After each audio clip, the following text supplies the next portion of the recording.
Hey, what's up, everyone? As we all know, the woke mind virus has been making games shit for a very long time now. For years, gamers have been voicing their displeasure with the state of Western gaming. Although there are certainly battles worth fighting, I am increasingly coming to believe that there is a growing cancer in the ranks of the anti-woke. This cancer I speak of is people who have become so used to being offended all the time that they cannot conceive of a reality where they actually like something.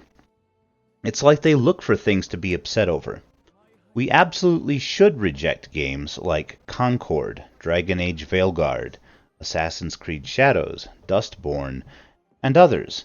But there are other games where some things, which, while unfortunate, are not worth making a big deal over. I will give you a few examples of what I mean. First, let's talk about Atelier Ryza. For the third Ryza game, Gust added a black void under the skirt of a DLC outfit. This change was unfortunate and unnecessary, especially since that outfit already included spats. We lost upskirt shots in that game, however, no one talks about what was gained. Many of the people complaining could not have known what was gained because they did not play the game. There was more boob jiggle in Ryza 3 than in any previous Atelier game. Leela got a swimsuit that showed a ton of skin, and Ryza's figure was made sexier than ever. So many curves. Why do I know about these things? It's because I base my purchasing decisions on more than just how much fan service I can see or what kinds of fan service the game has. I enjoyed Ryza 2 and 3 very much, and I wanted more of the same. Excuse me. Since games are about more than just momentary panty flashes, I bought the game and realized that the fan service level actually increased, if anything. Next, Stellar Blade. This was a big one on the internet. Shortly after launch, ShiftUp released a patch censoring some of Eve's outfits. The outcry was immediate and vocal. Grums led an effort to petition ShiftUp to restore the original outfits. Many people believe that this is due to PlayStation, also known as Censor Station for obvious reasons. Dev, also known as Short Fat Otaku, does not have a great reputation at the moment, but even a stopped clock is right twice a day. In his opinion, the censorship was due to copyright.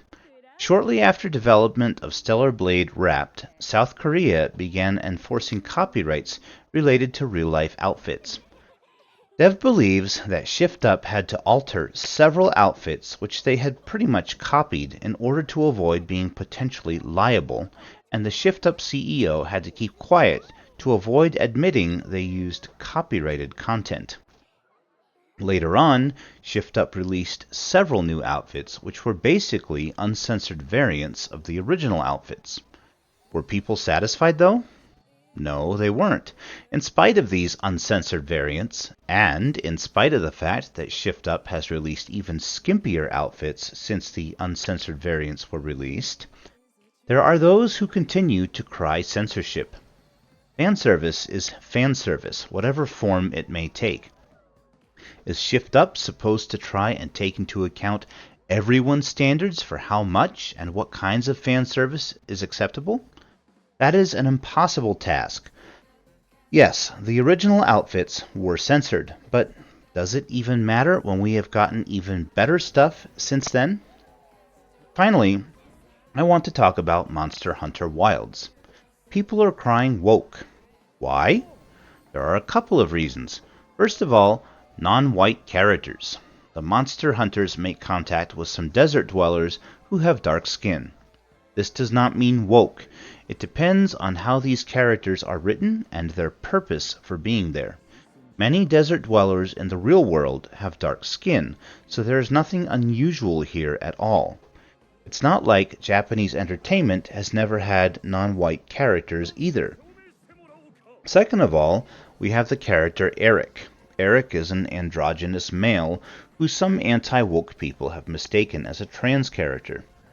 No, he is a male with a feminine appearance. Only people who are unfamiliar with Japanese entertainment tropes would jump to the conclusion that he is trans. Pretty boy characters like this have been around for a long time. Finally, the character creator. No option to choose male or female. Notably, there is no A or B option either. You choose from a number of presets, which are very obviously male or female. So what's the takeaway here? In my opinion, there is a distinction to be made between games which are woke at their core and games which, while having signs of woke influence, are genuinely good products. Fight the battles that obviously need to be fought, but if you're going to make a big deal out of every little thing, like not being able to see a flash of panties when there are so many other things about a game that matter, you are going to be perpetually miserable and unable to enjoy anything.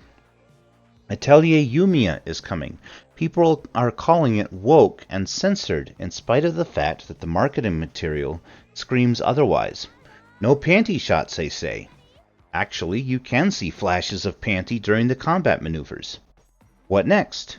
Then people will ask if we can see the panties at will. So what if we can? What comes after that? Next, they might complain that they are just plain solid white and don't have a lacy, sexy pattern or something. It's a constant moving of the goalposts with these people and nitpicking every little thing. I chose to play Granblue Fantasy Relink. Others were busy screaming about outfit changes. While they were miserable and accomplished nothing, I had fun playing a game with a banger soundtrack, fun gameplay, and beautiful artwork. I am anti-woke, but I refuse to be worked up over every little thing I do not approve of. I pick and choose my battles based on if I think it can make a difference and if it aligns with my personal values. Thanks for watching. I'll see you next time.